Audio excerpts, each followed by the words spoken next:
गैर इस्लामिक होगा, ना वाकिफ गैर इस्लामिक होगा। मान्यवर, वहां कोई प्रोविजन नहीं है।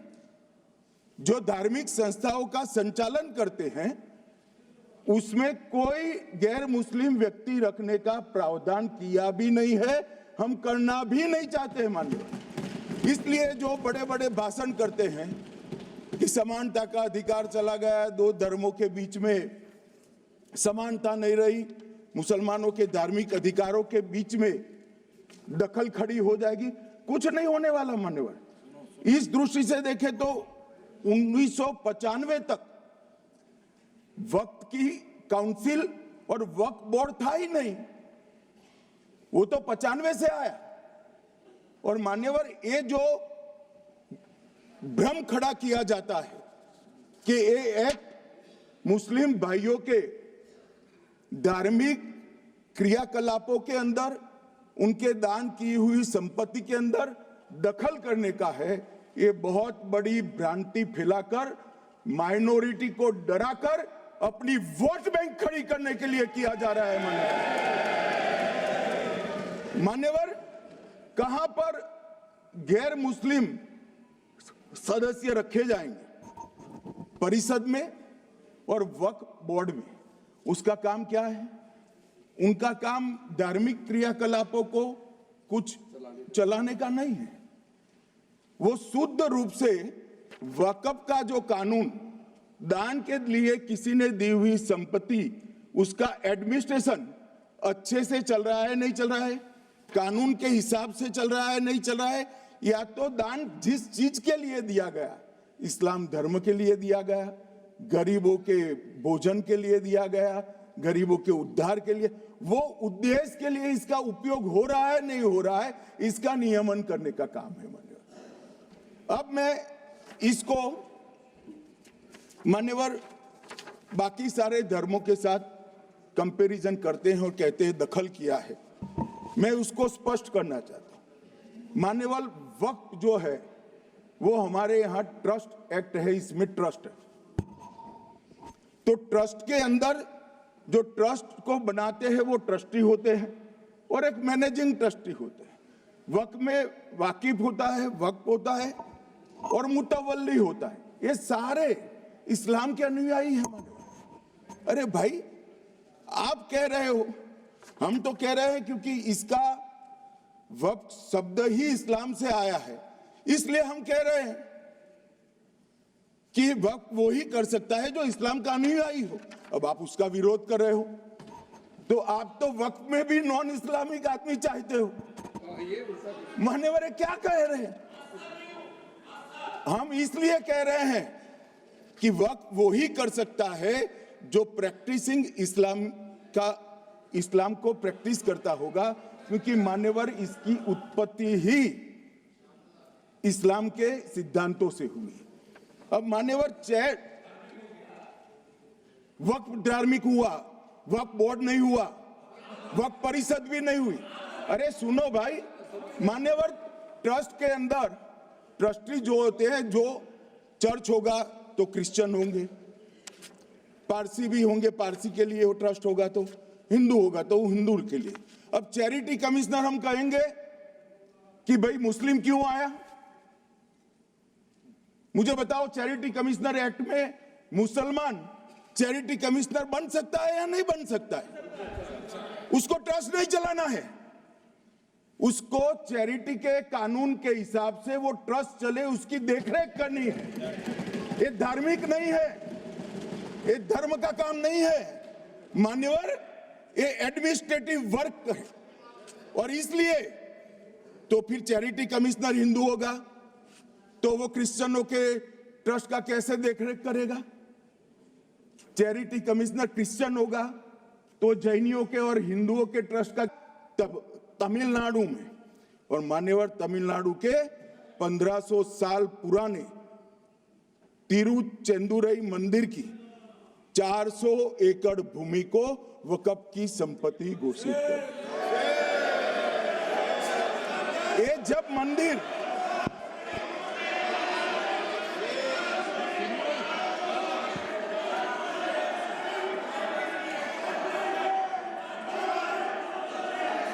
आपको मौका मिले अपनी बात के देना। प्लीज बैठिए। मान्यवर कर्नाटक की, आपको मौका मिले अपनी बात के देना। आप भी बहुत मिसलीड करते हैं। बैठिए गृह मंत्री जी। मान्यवर कर्नाटक की मणिपट्टी समिति का रिपोर्ट में पढ़ रहा हूं, इसमें मेरा कुछ नहीं है, खड़े मत हो जाना। ये मणिपट्टी समिति का रिपोर्ट है। 29,000 एकड़ भूमि वक्फ की बिजनेस के उपयोग के लिए किराए पर दे दी। मान्यवर 2001 से 12 के बीच 2 लाख करोड़ की वक्फ की संपत्ति निजी संस्थानों को हस्तांतरित कर दी 100 साल की लीज पर। मान्यवर बेंगलुरु में उच्च न्यायालय में बीच में पढ़ना पड़ा, 602 एकड़ भूमि को जब्त करने से रोकना पड़ा। विजयपुर कर्नाटक के होनवाड़ गांव की 1500 एकड़ भूमि पर दावा कर उसको विवाद में डाला और 500 करोड़ की संपत्ति जिस भूमि का मूल्य है वहां 5 स्टार होटल को महीने 12,000 रुपए के किराए से दे दिया। अब मान्यवर ये कहते हैं कि इसका हिसाब किताब न करो, इसकी देखरेख न करो। भाई ये पैसा जो है देश के गरीब मुसलमान का है, ये धन्ना सोटों की चोरी के लिए नहीं, ये इसको रोकने के लिए। और इनके जो ठेकेदार बैठे हैं मान्यवर, ये यहां गरज गरज कर बोलते हैं, कुछ तो समझे बगैर बोलते हैं, कुछ समझ कर बोलते हैं। उनको लगता है कि इससे हम जीत जाएंगे। मान्यवर कर्नाटक में दत्तापीठ के मंदिर पर क्लेम किया, तालीपरंबा 75 साल पुराने एक दावे के आधार पर 600 एकड़ जमीन का दावा किया और ईसाई समुदाय की भी ढेर सारी जमीनों पर कब्जा कर लिया गया। मान्यवर आज देश के कई गणमान्य चर्च और चर्च के समूह वक्फ बिल का समर्थन कर रहे हैं। उनको लगता है मान्यवर ये सब जब जो चल रहा है इसमें आज भी मैं स्पष्ट करना चाहता हूं, वक्फ जो कि मुस्लिम भाइयों की धार्मिक क्रियाकलाप और उनके बनाए हुए दान से ट्रस्ट है, उसमें सरकार कोई दखल करना नहीं चाहती है। मुतवल्ली भी उनका होगा, वाकिफ भी उनका होगा, वक्फ भी उनका, परंतु वक्फ की संपत्ति इसका रख रखाव ठीक से हो रहा है नहीं। वक्फ का संचालन कानून के हिसाब से हो रहा है, निजी उपयोग के हिसाब से। सैकड़ों साल पहले किसी बादशाह ने दान किया, हमारी भाषा में कहो तो धर्मादा किया। अब इसकी संपत्ति को आप 12,000 रुपये में 5 सितारा होटल बनाने के लिए दे देते हो, ये उचित है क्या? भाई वो पैसा गरीब मुसलमान के कल्याण के लिए करिए, तलाकशुदा महिलाओं के कल्याण के लिए करिए, जो अनाथ बच्चे हैं उसके कल्याण के लिए करिए। मान्यवर ये करने की जगह बेरोजगार मुसलमान युवाओं के लिए स्किलिंग का काम करिए। लाखों करोड़ों रुपए की भूमि मान्यवर और इनकम 126 करोड़ रुपया।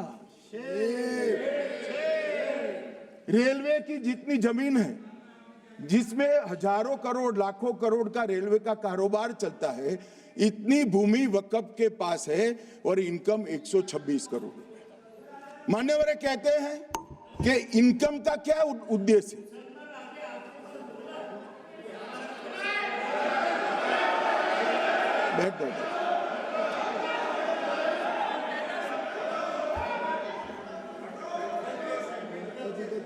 मान्यवर मैं दादा की टेंशन समझ रहा हूं, ये बंगाल के मुसलमान भी सुन रहे हैं तो उनको टेंशन होना स्वाभाविक है। मान्यवर लालू प्रसाद जी, आज आरजेडी के सारे सदस्य बोले जब 2013 का अमेंडमेंट आया, मैं लालू जी का तो पूरा पढ़ना चाहता हूं, बाकी सदस्यों का सिर्फ टोकन पढ़ूंगा। लालू जी ने क्या कहा? मैडम, सरकार जो यह संशोधन विधेयक पेश किया है, सरकार की पहल का हम स्वागत करते हैं। शाहनवाज हुसैन जी और अन्य माननीय सदस्यों ने अपनी बातों को यहां रखा, मैं उसका समर्थन करता हूं। आप देखिए, सारी जमीनें हड़प ली गई है, चाहे सरकारी हो या गैर सरकारी। वक्फ बोर्ड में जो काम करने वाले लोग हैं, उनके द्वारा सारी प्राइम लैंड को बेच दिया गया है। पटना में ही डाक बंगले की जितनी प्रॉपर्टी थी, सब पर अपार्टमेंट बन गए। इस तरह की काफी लूट खसोट हुई है। हम संशोधन विधेयक तो आपको अंत में लाए हैं, समर्थन करते हैं, लेकिन मैं चाहता हूं कि भविष्य में आप कड़ा कानून लाइए और ये जो चोरी करने वाले लोग हो उनको जेल की सलाखों के पीछे डालिए। अब साहब, लालू प्रसाद की इच्छा इन्होंने तो पूरी नहीं की, नरेंद्र मोदी जी ने पूरी कर दी। ये लालू जी ने कहा था एक कड़ा कानून लाइए। मान्यवर शरीफुद्दीन शरीफ, उन्होंने कहा मंत्री जी समझते हैं कि शायद इससे मुसलमानों का वोट मिल जाएगा, लिहाजा मुसलमान लोगों ने भी खुद ही तबाही मचाई है, इसलिए मैं गुजारिश करूंगा कि इसके लिए आप सख्त कानून बनाइए, उनके हाथों में हथकड़ियां पहनाइए और जो उनके कब्जे किए हैं वो जमीनों बेचकर गरीब और